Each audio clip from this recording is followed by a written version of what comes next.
आज आहे ना मस्त असं पायपुसणं बनवलं आणि बघा मुलं कधी मोठं होऊन जातात आपल्याला कळतसुद्धा नाही. तर पिलू इतक्यात आता 11 महिन्यांचं झालेलं आहे.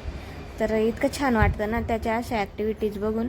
तर रिद्धी-सिद्धी पण आल्या होत्या स्कूलमध्ये, त्यांच्यासाठी डोसा बनवला. त्याच्यानंतर बघा त्यांना खायला दिला आणि संध्याकाळची वेळी मी बनवली होती ढोबळी मिरची.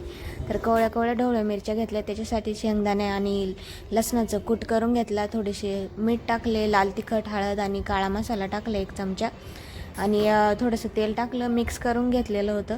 आणि ढोबळ्या मिरच्यांमध्ये असं भरून घ्यायचं आहे. आम्ही ढोबळी मिरचीच म्हणतो, कोणी शिमला मिरची म्हणतं. तर कढईमध्ये तेल टाकलं 2 पळ्या आणि त्याच्यानंतर मग सर्व शिमला मिरची भरलेली होती ना, ढोबळी मिरची भरलेली होती, तर ती त्याच्यामध्ये ॲड करून दिली आणि शिजण्यापुरतं पाणी टाकून दिलं. तर अशा प्रकारे मस्त अशी शिजवून घेतली.